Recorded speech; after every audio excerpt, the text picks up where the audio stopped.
성경은 시편 72편 1절에서 4절까지입니다. 제가 봉독해 드리겠습니다. 하나님이여, 주의 판단력을 왕에게 주시고 주의 공의를 왕의 아들에게 주소서. 그가 주의 백성을 공의로 재판하며 주의 가난한 자를 정의로 재판하리니 의로 말미암아 산들이 백성에게 평강을 주며 작은 산들도 그리하리로다. 그가 가난한 백성의 억울함을 풀어주며 궁핍한 자의 자손을 구원하며 압박하는 자를 꺾으리로다. 아멘. 스포츠에 기본기가 있듯이 신앙에도 기본기가 있습니다. 예수 말씀하시기를 산상수훈을 다 마치신 뒤에 나더러 주여 주여 하는 자들이 하나님 나라에 들어가는 것이 아니고 하늘에 계신 내 아버지 하나님의 뜻대로 행하는 자라야 들어간다, 이렇게 했습니다. 기본기는 하나님의 뜻대로 행하는 것 아니겠습니까? 사람들은 여러 지위를 갖고 있죠. 이제 오늘 이 시편 72편은 그 중에서도 왕의 기본기가 무엇인지에 대해서 구체적으로 가르쳐 주고 있습니다. 근데 여기 보면 제목은 솔로몬의 시라고 되어 있고요. 맨 마지막 20절에 보면은 이새의 아들 다윗의 기도가 끝나니라 라고 되어 있어요. 그러니까 다윗이 아들 솔로몬을 위하여 바친 기도인데, 아마 다윗 사후에 솔로몬이 잘 간직하고 있다가 시편 안에 이렇게 편찬해서 이제 배열한 것으로 생각이 됩니다. 근데 뭐 둘은 다 왕이었으니까 왕의 기본기가 당연하죠. 근데 오늘날 우리들에게는 정치적 지도자이기도 하고요. 그 다음에 집에서 왕노릇하는 구들목 장군도 있죠. 그 다음에 교회에서 왕노릇하는 목사 장로도 있을 터이고, 직장에서도 사장이라든지 회장, 혹은 청청시야로 보면은 자기 상관 여러 명의 계층 조직도 여기 보면은 왕이라고 할 수 있겠죠. 그러니까 이제 다 이들에게 다 해당되는 말씀으로 생각하시면 되겠습니다. 그런데 사람들은 성경이 하나님 말씀이라고 믿지 않습니까? 근데 형식은 보면 기도입니다. 근데 어째서 기도가 하나님 말씀이냐, 이렇게 물을 수 있지 않겠습니까?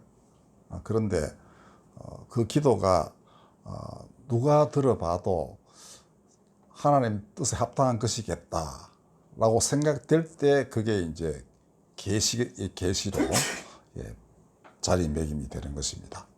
그러니까 백성들이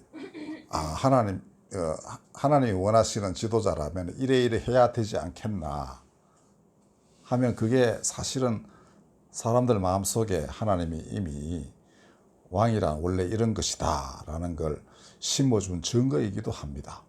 그러니까 계시는, 그래서 바울은 성경은 모두 다 하나님의 감동으로 된 것이다 라고 했는데요, 모든 기절에서 다 그런 걸 경험했기 때문에 하나님이 감동하셔서 그런 기도도 나오고 그런 지혜의 말씀도 나오고 다 그러했다라는 겁니다. 그래 보면 사람의 기도이면서도 하나님의 말씀이기도 한 것이 성경이 갖고 있는 아주 독특한 본성입니다.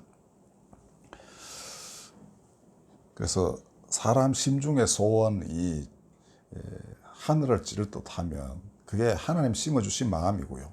또 그 마음이 표현되는 형식이 기도이든 다른 어떤 것이든 행동이든 간에 그건 하나님의 섭리와 계시라고 생각하면 됩니다.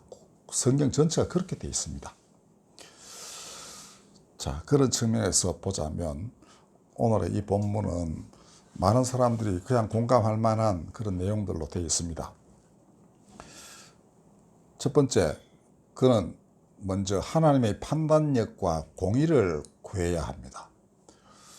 그러면 그는 백성을 공의로 재판하고 가난한 자도 정의로 재판한다고 되어 있습니다. 구약 성경은 가난한 사람만 편드는 하나님을 가르치지 않습니다. 그러다가 보면 구분 판결을 하기 때문에 하나님의 의가 왜곡된다라고 가르치고 있습니다. 하나님의 말씀은 가난한 사람이든 부한 사람이든 가리지 않고 적용되는 그러한 진리입니다. 자, 그러면 그 의로 말미암아서 큰 산이나 작은 산이나 다 백성에게 평강을 준다라고 표현하고 있습니다. 아주 묘하죠. 그러니까 왕이 혹은 뭐 아까 말씀드린 우리 계층 조직 하에서의 수많은 왕들이 정말 그 의를 행한다면은 그로 인하여 자기 주변, 그러니까 작은 가정 같으면 그 가정, 나라 같으면 그 전체 나라가 구성원들이 전부 다 평강을 얻게 된다는 겁니다. 이거는 산 혹은 작은 산이라는 게 자연을 의미할 수도 있겠죠. 풍요한 이제 그 산출을 낸다 이런 것도 있고 또 주변 사람들일 수도 있습니다. 그죠? 사람은 다 주변에 자연하고 사람하고 이렇게 관계를 맺으면서 사니까 그런 것들이 다 사람에게 평강을 준다라고 되어 있습니다. 그러니까 의가 그 나라를 지배하게 되면 사람들 마음도 올바르게 되겠죠. 그러다 보면 굉장히 평화로운 관계를 맺게 됩니다. 악한 자가 발붙이지 못하는 사회가 되지 않겠습니까? 이러니까 하나님이 주시는 평강이 거기에 임하게 되겠죠. 아까 우리 교독한 시편 그 29편 교독문 17권에 보면은 그 반대편이 어떤 것인지 표현되어 있습니다. 하나님은 여호와의 소리가 암사슴을 낙태하게 하시고 삼림을 말갛게 벗기신다. 그러니까 자연이 아주 적대적 환경으로 바뀐다는 것을 이렇게 표현했습니다. 그러니 의를 행하지 아니하면 자연도 이제 인간에게 적대적인 모습을 띈다는 것인데 이미 그 아담 하와 이야기도 많이 나오죠. 그러니까 너는 이마에 땀을 흘려야 되고 다음에 가시와 은근키가 너로 하여금 심히 노동을 하게끔 그렇게 할 것이다 이렇게 되어 있습니다. 여성은 뭐 출산의 고통까지 언급하고 있는데 어쨌든 간에 사람살이가 만만치 않은 것으로 변한다는 것입니다. 왜 그러한가? 예수님 말씀하시기를 내 말에 거하지 아니하면은 꼭 모래 위에 집 지은 것 같아서 큰 비바람이 휘몰아치면은 무너지고 만다라고 했습니다. 그러니까 반석 위에 세워지지 않은 집이니까 당연히 뭐 주변 여건이 조금만 어렵게 돼도 본인은 더 이제 어렵게 돼서 허물어지고 만다는 것입니다. 왜 그러한가? 당연합니다. 권력을 가지고 자기 욕심만 채우려 드니까, 그죠? 자연이 우회되든 말든, 딴 사람이 뭐 굶어 죽든 말든, 그렇게 자기 배를 채우는 사람들이 왕의 자리에 앉아 있다면, 그리고 그 주변에 그런 사람들만 더 포진할 테니까, 그 당연히 이런 결과를 낳겠죠. 그리고, 그 보응은 되게 더딜지라도 반드시 임하게 되어 있다는 것입니다. 자연도 어떤 면에서는 유기체적인 그런 생명을 갖고 있어서 악에는 악대로 또 반응을 합니다. 그렇겠죠. 사람은 더 말할 것도 없고 사람 간의 모든 협력 관계가 끊어지니 당연히 평강은 사라지고 말겠습니다. 그래서 지도자는 먼저 하나님의 판단력과 공의를 구해야만 합니다.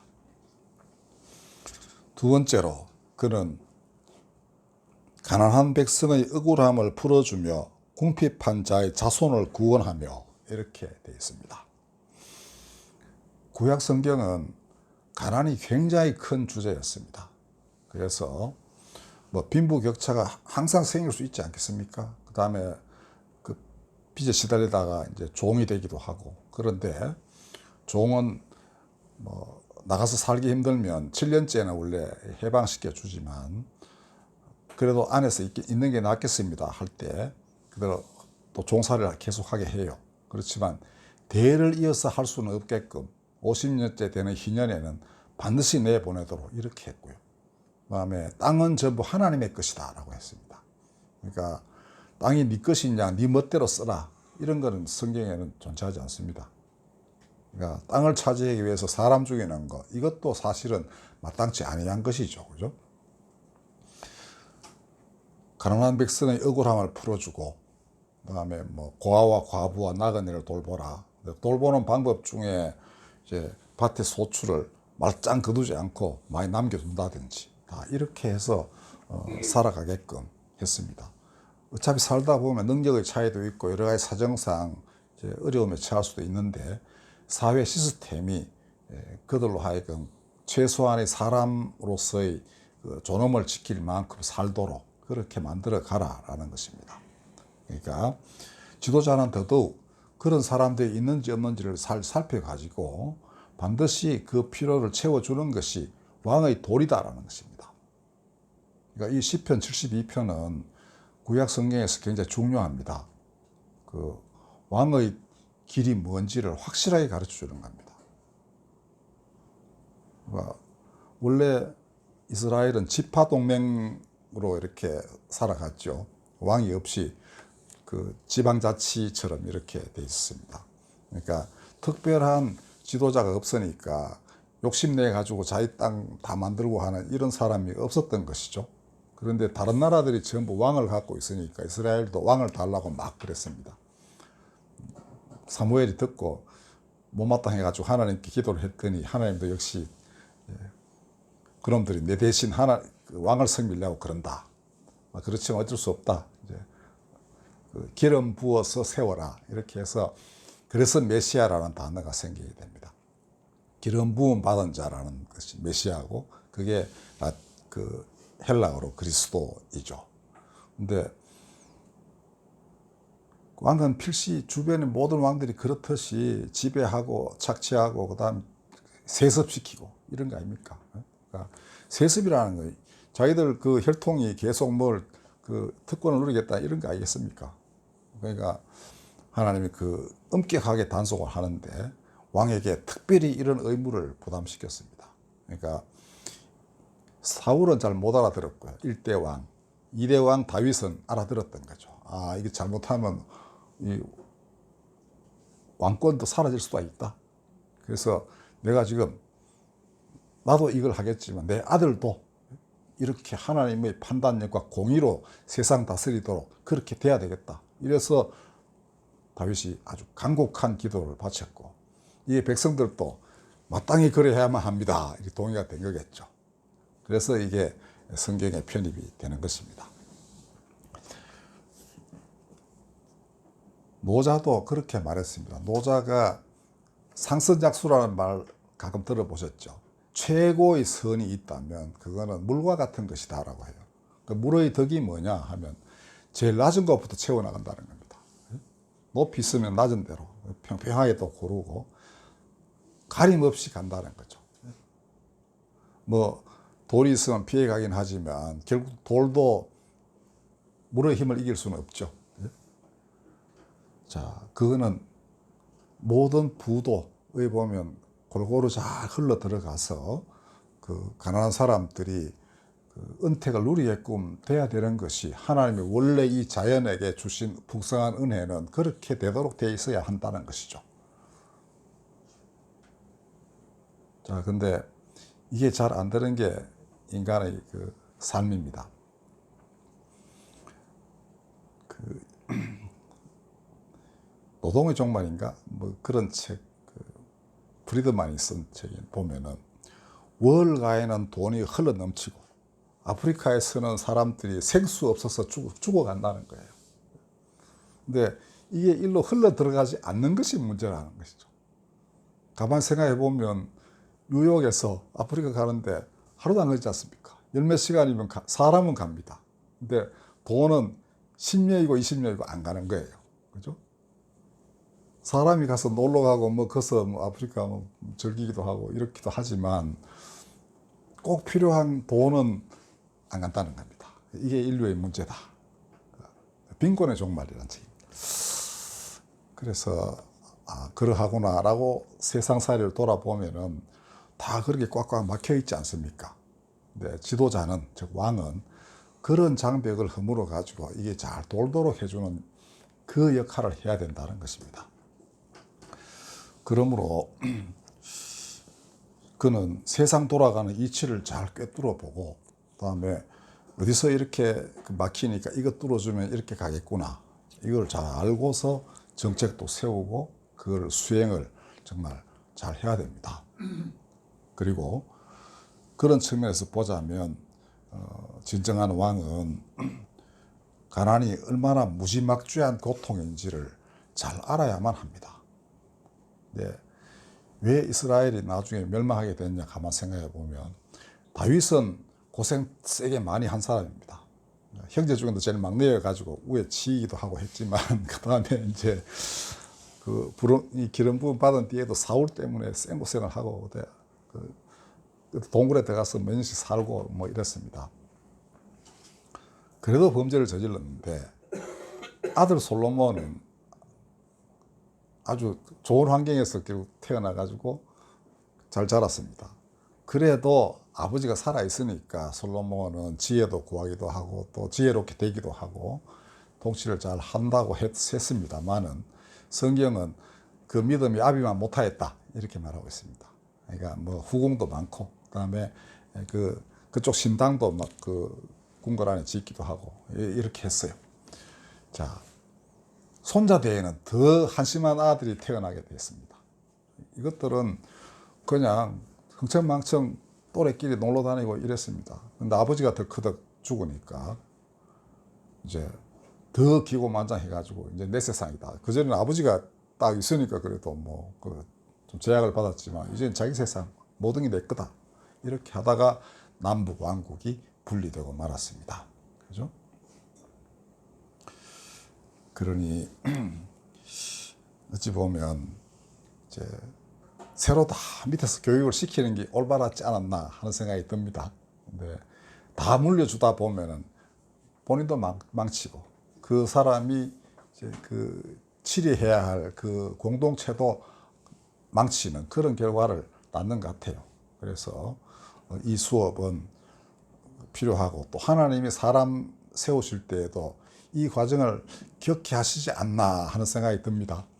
그러니까 반드시 이 고통스러운 삶의 현장을 경험하게끔 하고, 그 다음에 거기서 벗어나는 길이 뭔지를 스스로 알게끔 해서, 그렇게 하여 하나님이 그에게 천명을 수행하도록 그 임무를 주시는 것입니다. 그래 보면은 왕정은 이게 하나님께 합당하지 않은 겁니다. 그렇죠? 왕정 중에 성공한 게 뭐 있습니까? 영원무궁한 왕정이 어디 있겠습니까? 다 이 모양으로 가다 보니 일반인들 생활하고 완전히 동떨어진 지배자가 되니까 엉망진창이 되어버리죠. 그래서 교회도 이 세습하는 게 어떤 면에서는 좋은 점도 있지만 또 어떤 면에서는 근본적으로는 이게 문제가 야기될 수도 있겠다 하는 생각이 되고요. 그 다음에 결국 정치제도는 국민들 뜻에 따라 언제나 그 지도자가 바뀌는 민주주의 체제가 그래도 왕정보다 훨씬 낫겠다. 그리고 역사는 또 그렇게 진전해 왔습니다.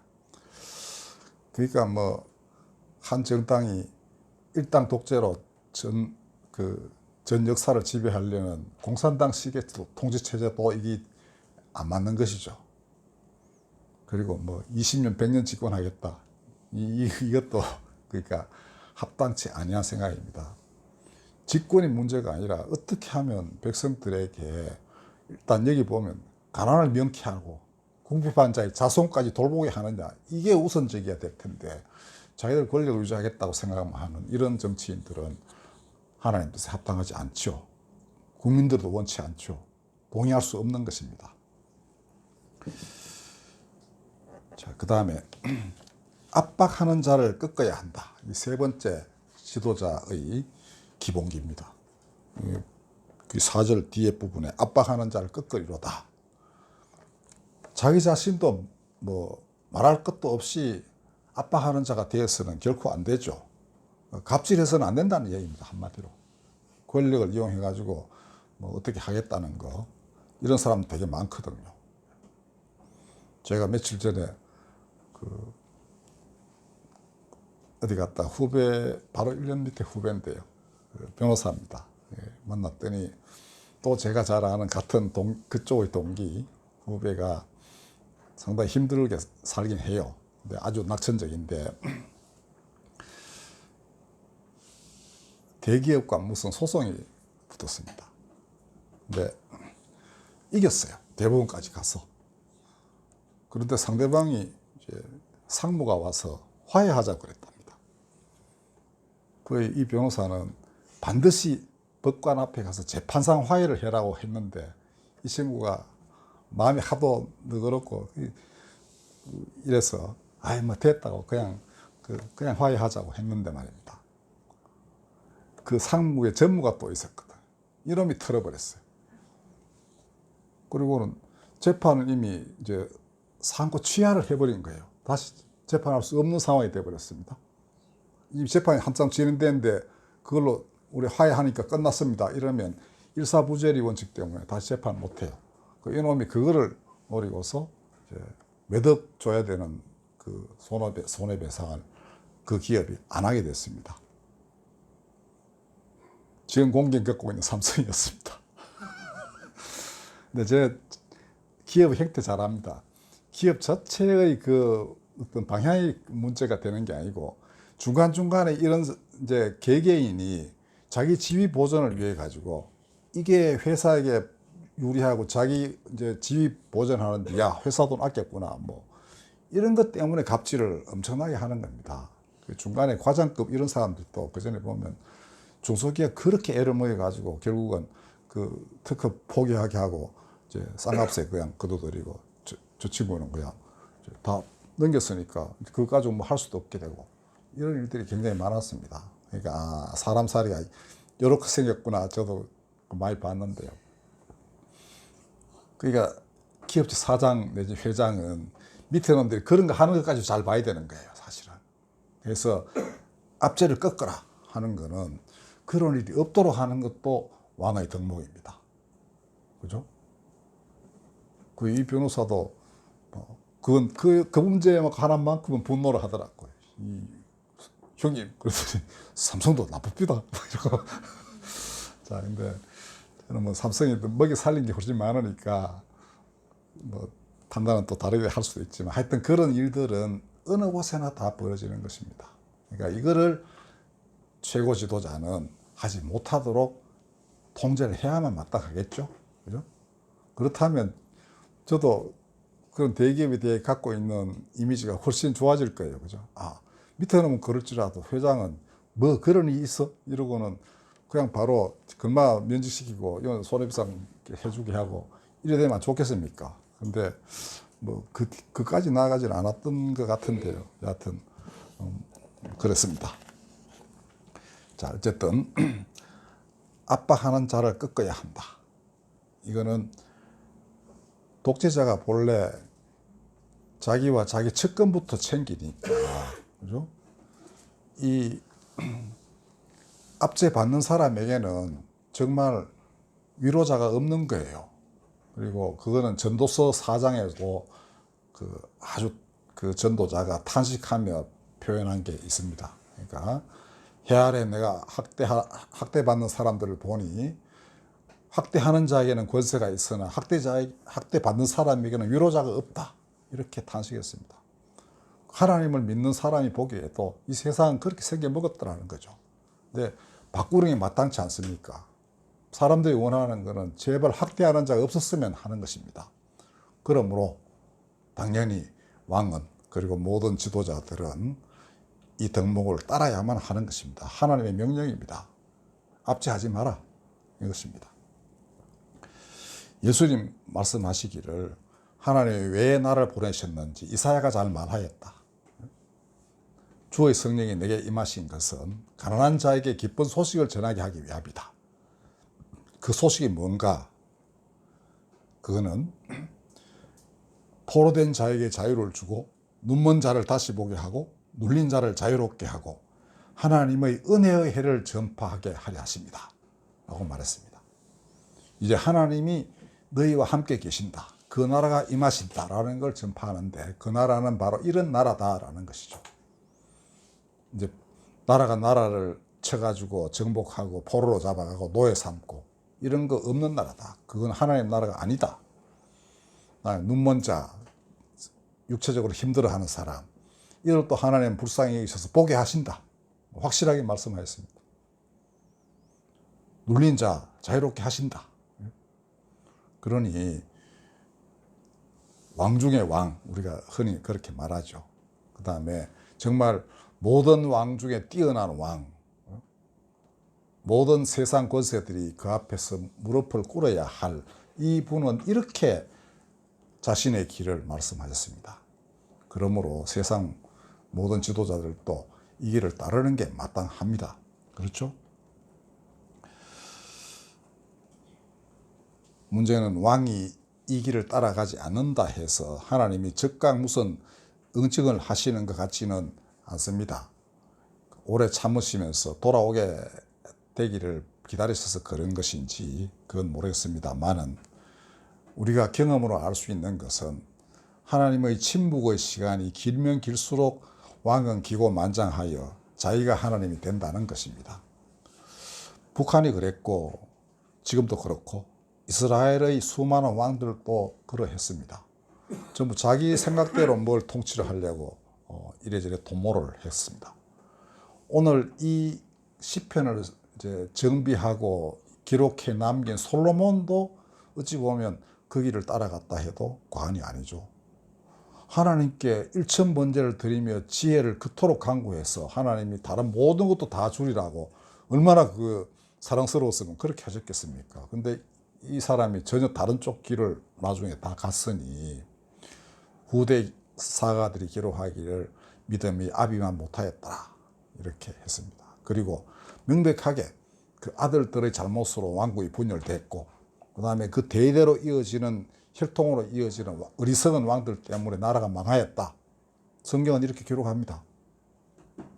수백 년 후의 일이니까 당사자들은 설마 뭐 그렇게 했나라는 이런 생각을 했겠죠. 이 짐작도 못 하겠지만 하나님의 시간은 뭐 간단합니다. 수백 년 아무것도 아니죠. 우리 70년 살아도 후딱후딱 가니까 사실 이거 한 700 곱해도 뭐 얼마 안 되겠네 싶은 생각이 듭니다. 하나님 보시기에 더 하겠죠. 근데 당사자에게는 그게 안 보이는 것입니다. 자기 눈앞에 이것만 되면 오케이 이렇게 생각을 했겠지만 천만의 말씀, 하나님의 법도는 어김이 없었습니다. 나중에 포로가 이제 끝날 때쯤에 이스라엘의 선지자 이사야는 표현하기를 이제 복역의 때가 끝났다라고 표현했습니다. 이사야 40장에. 그러니까 하나님이 우리를 징계하셨다라고 생각한 거예요. 그때서 정신이 번쩍 들어가지고 이거 백성도 이러면 안 되고 왕은 더더욱 그래서는 안 된다. 그러니까 왕은 왕의 도가 있고 백성은 또 백성의 도가 있다. 그러니까 왕이 막 그렇게 하면 저항을 하든지 선지자를 따라가든지 하나님의 그 영이 임한 선지자들이 끊임없이 말을 했거든요. 근데 선지자의 말에 귀를 기울이지 않았습니다. 왕에게 복종하기를 더 좋아했고 거기서 조그마한 열매 갖고 그냥 살다 떠나버렸죠. 선지자는 그렇게 살지 말라고 계속 얘기했습니다. 그러니까 길을 모르는 것도 아니었습니다. 다 가르침이 있었으니까. 그죠? 어리석은 백성도 사실은 이스라엘 선지자는 벌받았다 이렇게 말한 것이죠. 뭐 원인이야 어리석은 왕들에게 있었습니다. 1차적 책임은 그들에게 있고 그들은 이 72장 72편에 나오는 이 의무를 다 수행해야만 마땅했습니다만은 뭐 백성들이 거의 부안해동하지 않았더라면 왕은 또 개심해서 뭔가 됐겠지만은 총체적으로 안 돌아오니 뭐 어쩔 도리가 없는 것이었습니다. 자, 오늘의 우리 뭐 이것저것 많은 생각도 들고 하는데요. 자, 하나님의 법도는 한치 어김도 없다는 거 이거를 명심하시고 각자 우리는 어느 정도 누구나 다 왕의 자리에 조금씩은 있습니다. 이곳저곳에서. 네. 그때 이 오늘의 이 기도를 우리가 잘 새기고 자기를 점검하면 그런 사람이 많으면 많아질수록 결국은 산들과 작은 산들이 사람들에게 평강을 주는 그런 세상으로 바뀝니다. 한 인간의 힘은 굉장히 큽니다. 왕을 바꾸는 게 엄청나게 힘들다 싶어도 그것도 모를 일입니다. 그 누군가가 제대로 정말 전곡을 찔러서 회개케 할 수도 있고 그런 것입니다. 옛날 다윗은 나단 한마디 말에 그냥 자빠져 버렸습니다. 아이고 이러고는. 자, 그게 하나님의 힘이니까 우리 이 나라가 어렵지만은 반드시 길은 있다라고 믿고 정말 합력하여 서로 선을 이루는 쪽으로 갔으면 싶습니다. 기도하겠습니다. 거룩하신 하나님, 우리 다 왕의 법도를 알게 하시고 지도자가 무엇을 해야 할지를 알고 그렇게 하여 온 국민들이 진실로 하나님 안에 설 수 있는 참된 거룩한 백성 되게 하여 주옵소서. 우리 구주 예수 그리스도 이름으로 기도드렸습니다. 아멘.